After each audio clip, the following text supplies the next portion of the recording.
Now, something we've already touched upon during the day several times actually is sustainability.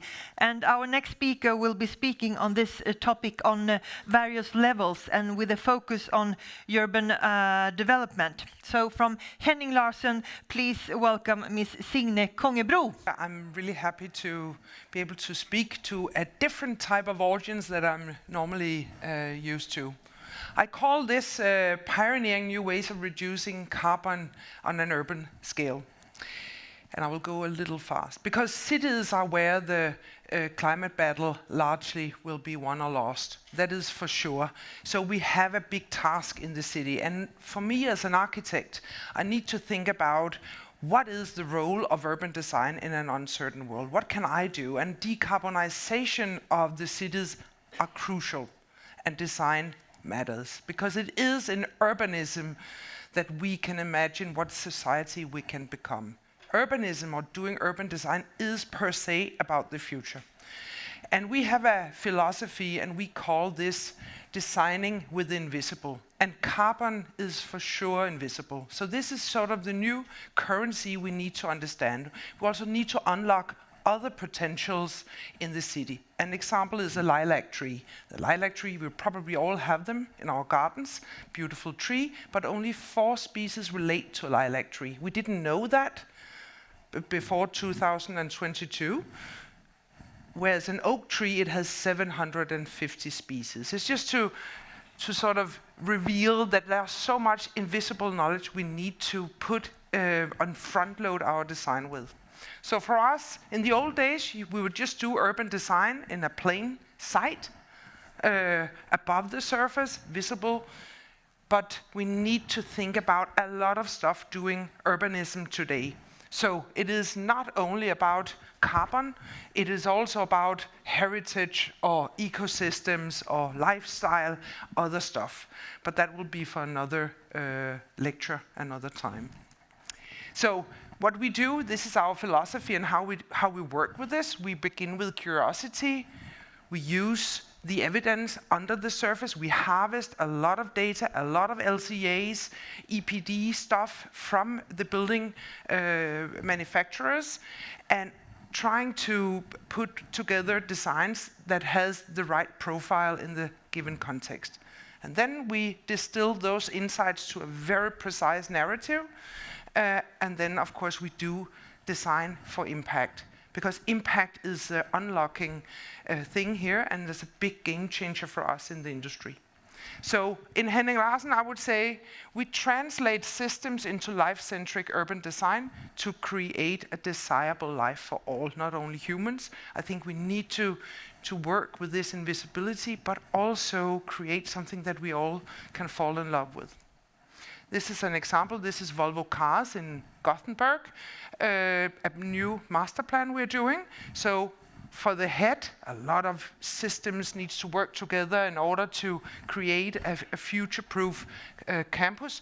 But on the other hand, still be working with images, creating a desire for living in new ways. And you're all focusing on that bonfire, because that is part of the pathos that we as architects needs to both handle all the structural stuff and then also work with emotions. And this is Fælledby. It's a project I will show in a little while. It's a wooden city in Copenhagen. And then this is an example of an old airfield in Canada. It is 250 hectares that we are transforming into a new city district right outside of Toronto. So there are various ways of working with brownfield and urban redevelopment of cities. And I'll come back to how we are working with decarbonization. Before that, I'll just say a little about the company. So we are approximately 750 globally around the world. And we are a group of architects, landscape architects, urbanists, and a lot of different people. This is our core pillars in our strategy. And you will find decarbonize for net zero alongside biodiversity and others. But for us, in order to reach that goal within our company, you probably do the same in your company, because we are all trying to reach some kind of a green transition with our businesses. We are working with partnerships, new ways of working, but in the end you will see that data and innovation. And for me, data and innovation is the can opener for us to bring in new knowledge in our early design in urbanism. Yeah, I will not go into. I will just show some projects of what we do, just for inspiration. This is the Downsview again. This is a a wooden project in Copenhagen. It's also a timber building. It's 30,000 square meters in Copenhagen, being built right now. This is a Wolfsburg. It's a Volkswagen headquarter in Germany, where we're doing a lot. We're also working with the Timber City here in Stockholm. We're doing a lot of landscape architecture, biophilic design, schools made out of, with facades in straw and so on. So I'm just trying to show a variety of design solutions for you to sort of understand our business, because architecture, landscape, and urbanism are the pillars in our ways of design. And so it's not, when I'm talking about urban today, it actually links to everything. But I think for us as designers, we have a huge obligation also to build prototypes, to do talks, to involve with and engage with people outside our business and industry. And we do that by coming up with ideas for unboxing carbon courses, but also prototyping new types of facades, where we are both doing ecosystem and plants, but also decarbonization at the same time. And in an architecture company like ours, of course, we are doing everything from, this is World of Volvo that opened last week. It's the first hand sketch, you can say, that sort of gave the idea for the whole World of Volvo. But also, how do we actually craft this on the digital platform before we build it? Because everything here is prototyping, both the digital thing, but also, finding the right people that can build this building. So when working alongside urban development or prototyping, we need to come up with new tools. And the Urban Decarb tool is the one that I will talk about today. I'm not going into that. We're doing a lot of applied research in our projects. This is about behavior. This is about daylight and density and so on in Fælledby that I'll come back to. This project is the Uppsala Town Hall, where we're working with acoustics, how to develop a new way of measuring acoustics while designing, virtually using what's it called? Not radiation, but waves. So it's from the offshore industry, where we're creating new softwares, how to measure acoustic impact. We're also working with different ways of topography in the early design phases. How can that become easy for us to actually link that into, you can say, the skills and the intuition from an architect into something that becomes digital very fast. So these are just examples of how we work with data, digitalization, and innovation in the early phase of our design. But let me come back to scale matters, and I will focus on timber, because I think that is, for a lot of people in society, has been the biggest thing. So we do, of course, a lot of research and development, prototyping. We have been developing different types of facades, focusing on a byproduct from the agriculture. How can we actually use that product that's a leftover as a waste from agriculture into creating building components? And then we did a building, as a very, very small building in Jutland. It's a small school.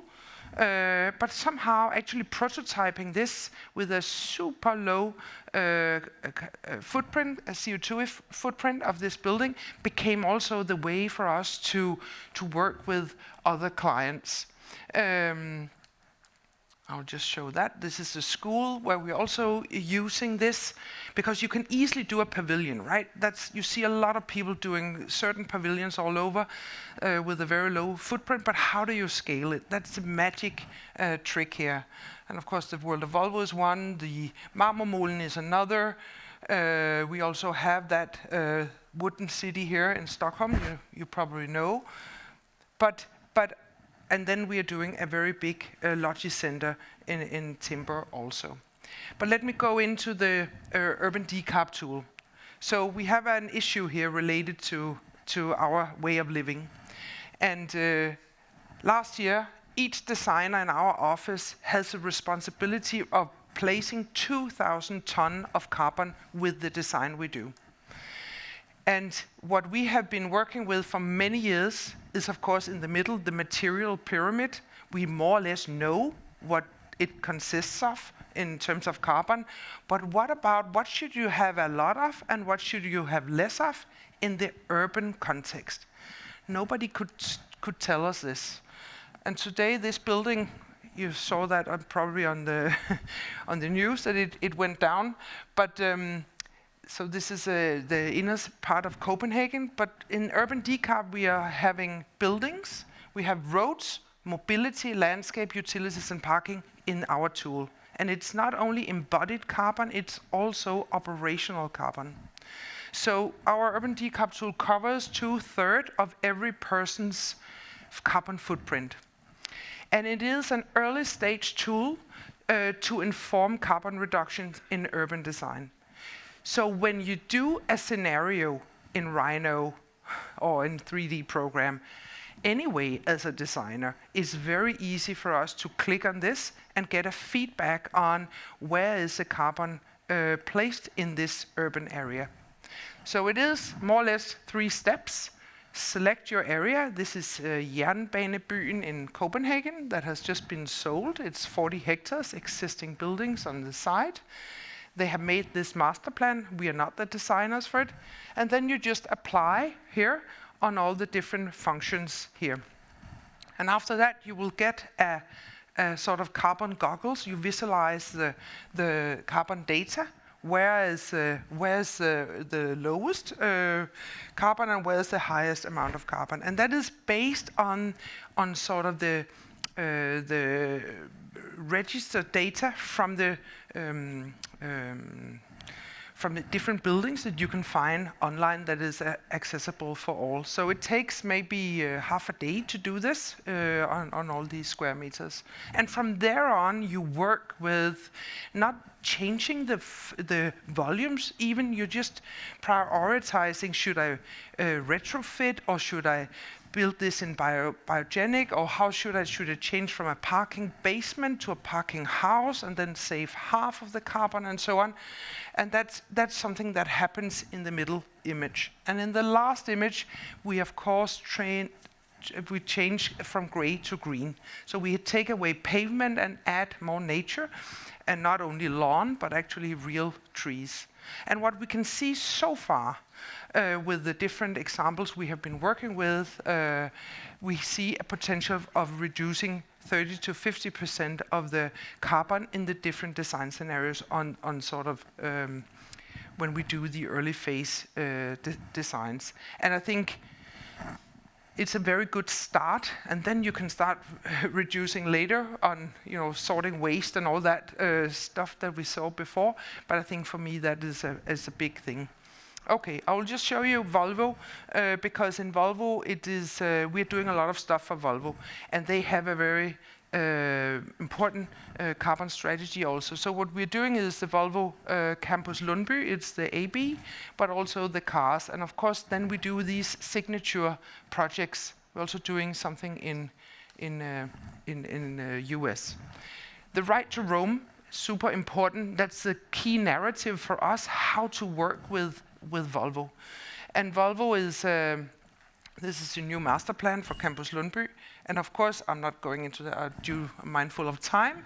But what we found out is that in order for us to keep the production going on and the safety of that, we need to create a new level for the pedestrians and all the soft mobility on top. So introducing this skywalk and sky level on top of the factory would be our strategic approach in order to keep the factory ongoing.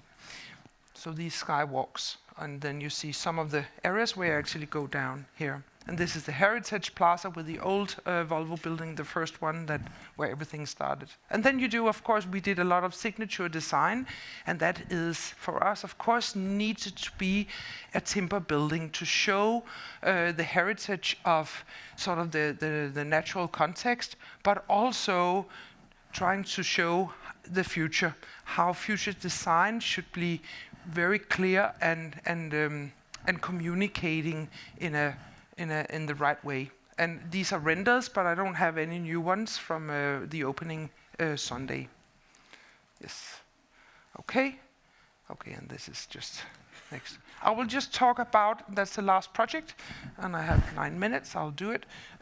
Making a pact with nature. We're doing a wooden city in Copenhagen. It will it will be a city for district for 6,000 people, so it's a rather big city. It is 3 kilometers from the inner center of Copenhagen. It is in a very big green area, like you have here, Järva, a very big green area, as I understand. So there is this existing part of Ørestad that is very fossil design, I would say, and then we have these 18 hectares out here. There was a huge resistance from the public doing this. And for us, when we won this design competition, we said it needs to look different just from the sky. It needs to feel and look different, and it needs to be desirable from a new perspective. And it cannot be people on top. It needs to be a circular sort of habitat understanding that it's a life-centric approach and less human-centric, you can say.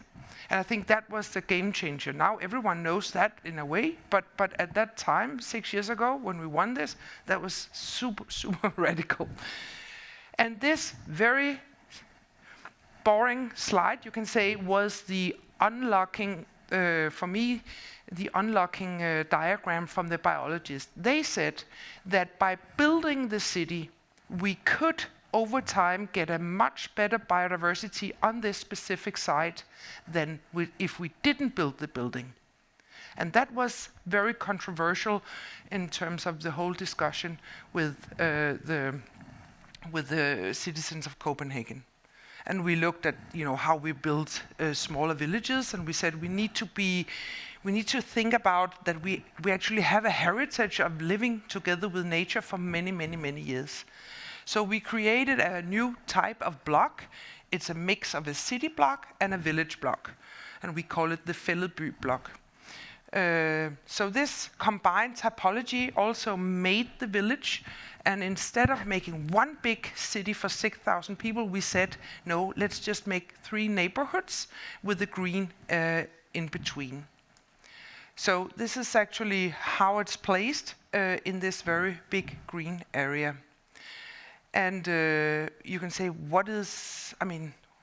it looks super messy and shaky and all that. But for us, it was also a way to handle flexibility over time. We knew when we draw that drawing that it needs to be robust for changes. There might come new regulation on fire, on renovation, on waste management that could change a plan. And if we did a plan that was super stiff, that would break everything. It needs to have this variety possibilities.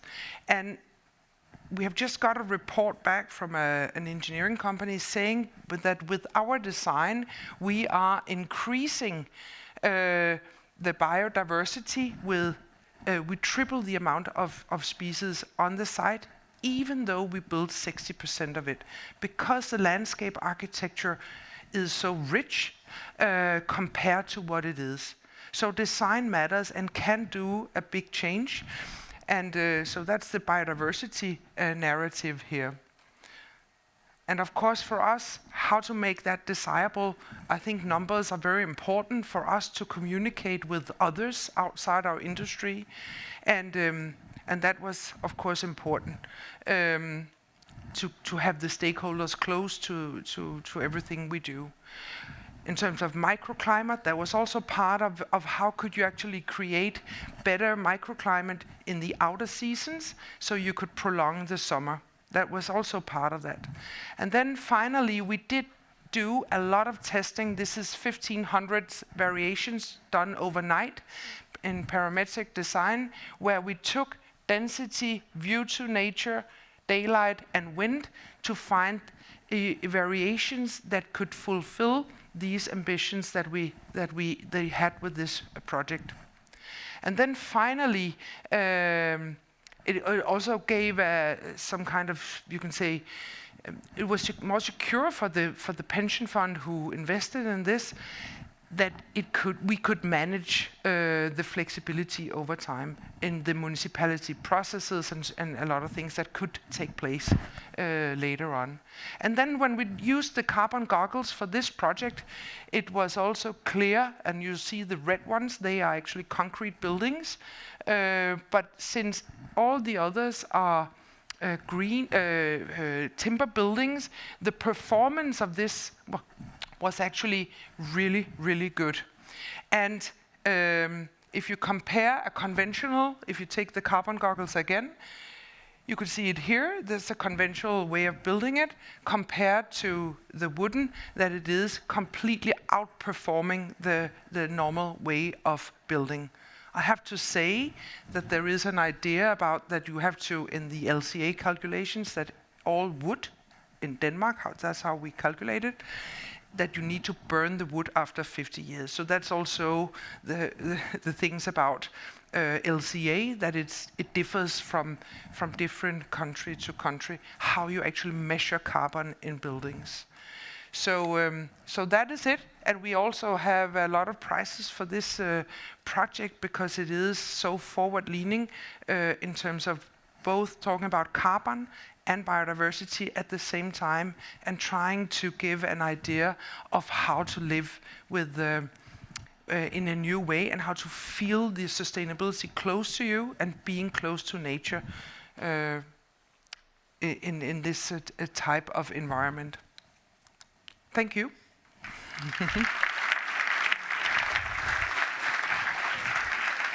Thank you, Signe. So much to get inspired by. We talked behind the scenes here that you Danish people are really good at concepts.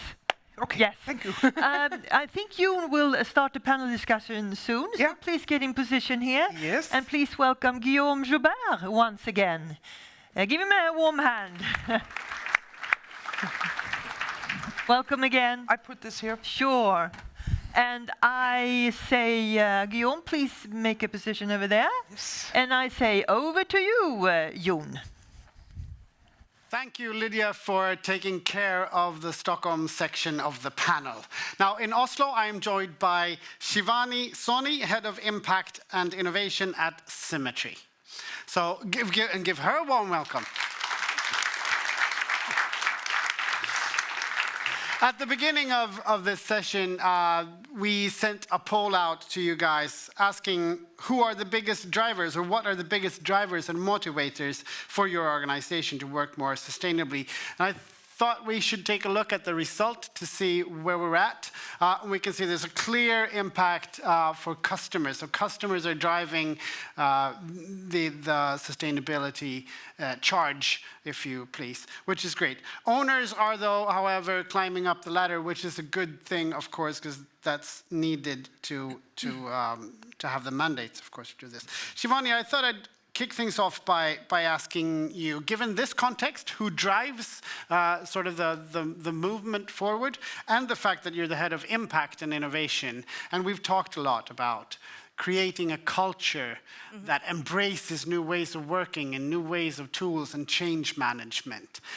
Do you think that that's the way forward for using tools, perhaps to even to increase the use of or to increase sustainability within the sector? I mean, yeah, I think, oh, that's a bit of echo. So I think customers, first of all, foremost, on this sort of the data that was collected earlier, customers are the biggest sort of drivers onto that. And technology is a way for us to drive these sort of pressing needs, right? Sustainability is a challenge. Sustainability is on everybody's minds. But technology is an enabler as well. And we should actually look at this as an opportunity to kind of see, actually, what are some of those market sort of gaps, the sort of trends and the sort of challenges out there, and how could our technology be an enabler for that? How could we make it simplified so we're talking to those different targeted roles as well, to make it a bit more accessible? I think that's one of the key things is customers want this, but we need to make it approachable. And if we can't make it approachable, then naturally we're not going to be able to drive sustainability as well. So I think technology is a big driver of it. We have the pressing needs on it. The customers are definitely one of the key drivers onto it, but it's ensuring that we're able to make it approachable for the end user to be able to meet those demands and actually see an impact. Are you concerned or surprised about the number of employees driving the change? Because that sticks out to me, because I've been talking to you guys for 3 years, and I could say you're passionate about sustainability, but apparently there's a difference. I wouldn't say it's a difference. I think we need to look at sustainability in two folds, right? So you've got the driving factor of what are you going to design and what are you going to build, right? And that's going to be one key driver of it. Employees, we're looking internally to ensure that we're working with a company that is actually reflective of what we're actually trying to achieve as well. And that's a journey. I think that's a journey that we all need to work on and materialize it as well. So I'm not surprised by it, but I'm also glad it's not the last as well. And it's going to be a growing thing that I think as we educate a lot more, the more we'll see all of us actually can do a little impact into this. Now, Signe, I'm going to follow up on that question to Shivani and add the fact that earlier today we had another poll that showed that a higher usage of AI tools and digital tools than were expected. Remember, everybody was surprised, talking about what tools, what are you using? So there was a bit of a surprise when it comes to that. And you talked about the importance of emotions early on in your speech. But creating sustainable environments is also an emotional process. How do you view the use of AI tools and digital tools and creating emotions and community and engagement? I think emotion is what gets us up in the morning. So I think we are very sensitive in a way, and we can harvest a lot of data with our knowledge with our heads, but I think it is how we react and express ourselves is the way that we also want to engage with design. We just did a competition in Copenhagen where we didn't draw anything. We just used data, web scraped everything from the area the last 20 years, and then we did everything in Midjourney. So we just did AI production on just prompting all the keywords we found in the web scraped data sets. And then we said, okay, but do we have to be the ones that design this? We could sit with a lot of citizens actually, and they could also be part of that. And it will give a completely direct relationship to the visions you have for the future, your own emotions, expectations, and the power of creation. It doesn't have to go through me, and I think that is something with AI that we can actually front-load citizens in participation of how we create urban and the cities. Yeah. So digital tools and AI tools will actually become less technically advanced to use increasing the opportunity to take more stakeholders into the process. Knut Ramstad is nodding his head because I know this is something that you like as well, to work together with other stakeholder groups. So Guillaume, I thought perhaps if you could give us a more global perspective, perhaps from your view, is the charge for the challenge of sustainability driving the development of digital tools and AI when it comes within the industry? Well, it really depends on countries and how we care. I mean, just as a reminder, globally, we are now producing 36 billion tons of CO2 equivalent. Third of this is China. If you take Russia, if you take the other countries, I'm not sure we have the same targets, and definitely we need to lead the way and provide new way of working. I think I heard lots of good things here. One is having this systemic approach.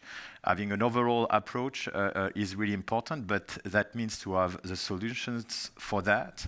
Right now, we are providing on the market some a solution for having this kind of holistic approach. It's a starting point. It's not. I mean, it's not an end. I mean, this is the most complex equation of the world in terms of conception. Why? In terms of designing, you need to know what's going on in construction and what needs to go in operation, and you need to have this knowledge in order to have simulation and predictive AI is very important in that field, but that need to be fed at the very end. So we need to have those information, and we need to centralize those information in order to have not a baby AI, but a mature AI, which is unable to make that happen. So Forma is typically one of that type of solution, but it's not the magic wand.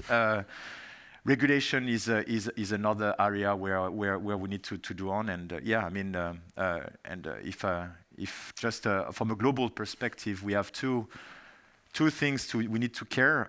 Embodied carbon is one thing, and we are quite good for that because we are able to make quantity thanks to models, and we are all here know how to make quantities based on 3D models. But operation carbon is by far the most important thing, and obviously energy generation, because I mean everything starts by this. You mentioned correct information and correct data in your answer, and actually we have an earlier audience question on that note, which I think suits well right now, concerning the amount of data when it comes to infrastructure. The person who put the question, sent the question in, was arguing that mainly data comes from building, but not from infrastructure. So Guillaume, if you could give a short answer to that, and then perhaps Signe, what's your experience? Is it easier to work with buildings than infrastructure when it comes to creating cities and urban environments?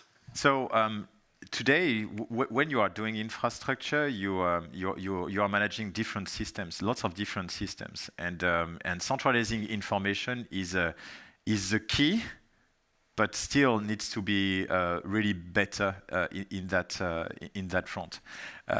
What I just mentioned with this 95%, I mean, it's lots of emails in that one, and it's a loss of time, basically, and creation of data, and with the carbon which is linked, but in any case, that's not the topic. Now, centralizing this information in the infrastructure is not an easy thing. And I don't have right now the magic answer to you. Signe, does it impact the way you can shape city projects, the fact that you perhaps not have that much infrastructure data when it comes to carbon emissions, for instance? Especially for having a systemic approach, yes. Obviously, we need to consider what that was directed to Signe. Sorry, I think perhaps the sound didn't carry. Yeah. Sorry. Okay. I think when we did this urban decarb, we are part of the Ramble group. We are owned by the same foundation, and they have all the data because they do all the calculation on national level for many countries. So for us, putting that together in one tool, that was of course super important. And not only looking at the surface, but actually looking at the whole road system, what is below the road. And then of course looking at the mobility on top. What type of car, what type of bus, what about micromobility? And as soon as we created scenarios where you're going from urban sprawl in suburbia into a more dense way of living or dense city, and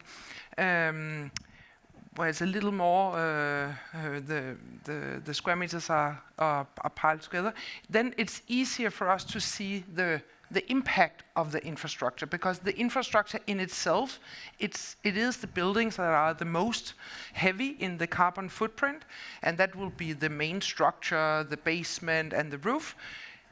But of course, in order to provide road for 2 people outside of Copenhagen or Stockholm, that is a big effort. So we have to think of it in a holistic way, I completely agree, and look at it on a scenario level. And of course, looking at the energy, how to provide the energy for that system, that is super, different. This is the origin. Yeah, but yeah. Complex matter. Yes. Okay, so Shivani, back to you then. We talked about, you talked in your first answer about making working with sustainability more approachable and digital tools being approachable. And then we talked about perhaps even using it as a platform, Signe mentioned, to sort of increase the number of stakeholders, to use it to discuss or design cities, for instance, in collaboration with citizens. What's your take on that? I mean, what does the industry have to do to take that step? If it's not approachable to you, how can we work to move towards that future? How could we work together? Collaboration, right? Collaboration is the kind of the key thing. I think, if you kind of look at how BIM came into place, well, actually all key stakeholders needed to come together. And I think in that same sort of approach, that's how we should look at sustainability. Let's look at that shared vision. Let's look at that shared benefits. Let's get all the key stakeholders in that room together from day one and go, actually, what are we trying to achieve? What is the end client requiring for this? And what are going to be the benefits for that? Collaboration is key for us to ensure that actually there is going to be benefits for all parties, but we're all coming together for that shared vision as well. And that's perhaps one of the key areas that is perhaps not realized yet, of actually, if we could look at sustainability like how we looked at BIM, could we actually have a driving impact onto this as well? Just the way that we kind of brought in mandates, could we also bring in actually our sort of sustainability sort of objectives within our RFPs, within our bids, within our sort of objectives, and saying, actually, these are some of the requirements onto it. So by doing that, we're getting everyone in that room, we're getting everyone sitting around that table, and we're talking about, actually, this is what XYZ actually needs. I think it's very key for us to also remember the different roles that are within that sort of project as well. I think we often sometimes only go, oh, what is the end requirement that is required, and go, all right, that's a tick box, we're done. But actually, what does that mean for the architects? What does that mean for the designer? What does that mean for the structural engineer? What does that mean for the landscape architects? What does it mean for the sustainability consultant as well? We've got to talk early on. That's what we need to do, and collaborate onto it. Signe, I can tell via link that you agree. Pardon? Sorry? Okay, so I'm psychic. I tried to send you my questions via... No, sorry, I'm kidding. I said it looks to me that you're agreeing with Shivani. Yes, I am. No, I completely agree. I think that's a perfectly long answer at the end. No. I just want to reflect on the film. Is there anything that you wish to add to Shivani's answer, perhaps? Yeah, I want to add the word meaningfulness that was in the film before that I came on the stage, that it needs to create meaning.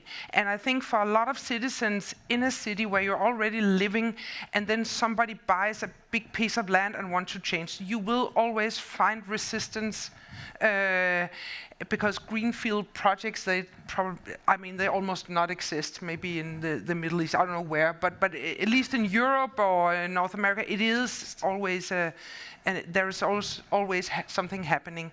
And I think for us to create meaningfulness together with a lot of stakeholders, that is the role of an architect that is new. And I would say that we will become sort of an influencer, but armed with data and AI. So our tools are no longer sort of a pencil. It is more technology and data where we can create that shared understanding of a meaningful future for an urban district.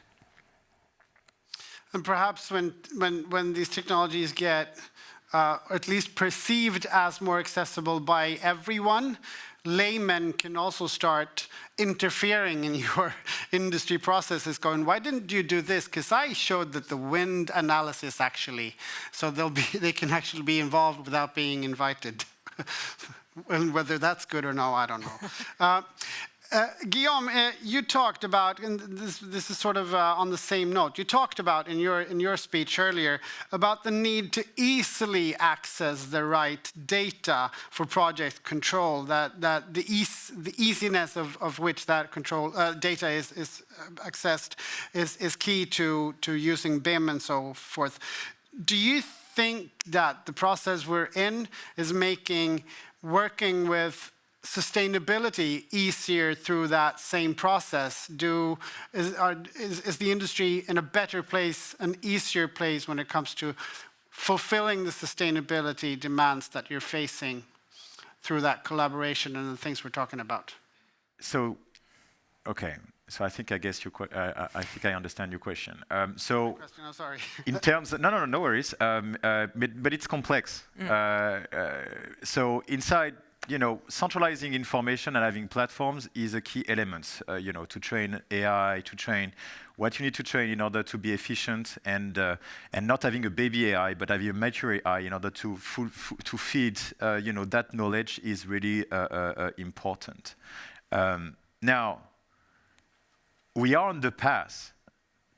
Are we accelerating enough? I don't know. Maybe regulation. It's an area where we need to to have owners working on and public bodies, because is it paid for the the level of effort we need to have this very early stage in the design? I don't know. But what I know is every decision needs to be made very early in the design, and that means a lot of effort with that very complex systemic equation. And yeah, I mean, we are providing tools, but tools, means nothing if you don't have data, libraries, all the knowledge you need to have in order to really have an efficiency. So, but it's key to centralize. It's key to centralize in platform for sure, and we are on that path. And we have an audience question on that note. How can an infrastructure company help you provide that use of data or that data without heavy investments or costs? Are there easy ways for the infrastructure companies to help you guys? That's a question from the audience. They obviously want to help. To me? No, to Guillaume. So could you repeat the question? Okay. Things are going well. It's late. No, we had a question from the audience regarding how an infrastructure company can help you guys get the right data without spending a lot of time or money investing in that process. What kind of data? How can the infrastructure companies help you guys get the right data? So to train our AI, basically we are training AI with generic modeling, especially in the building industry at the right moment. Obviously, we want to expand that in infrastructure, and having obviously more. The most example we have is training that baby to become a really mature AI. That's pretty much where we could they could help us in order to improve and accelerate where we need to make some progression. Because you are delivering projects, we are providing only technologies. Can I just add here, to that question? I think the taxonomy discussion in Europe will also, I mean, we can call it legislation, but I think that is also a way for us to have a common language on EPDs or performance on different types of on various systems of the city. And of course, that is, EPDs are right now the language we speak. So that will be helpful, I think, for us at least to... Yeah, and provide this as a clear input for us, yes. Yes. Thank you, guys. Any final thoughts, Shivani? I just think, to just kind of sum it up, it is generally that when we kind of come together, so even for the infrastructure kind of and the civil world, we need to kind of talk about actually how are they actually working today and how could we actually enhance it to meet those sort of regulations and stuff like that. Because when we disrupt somebody's workflow, that's make it harder for them to actually embrace it as well. So it's really trying to work a lot more effectively together onto that and learn as well. Okay. Yeah. That's all the time we have for this panel. Thank you so much, Shivani Soni, Guillaume Joubert, och Signe Kongebro in Stockholm. Thank you so much.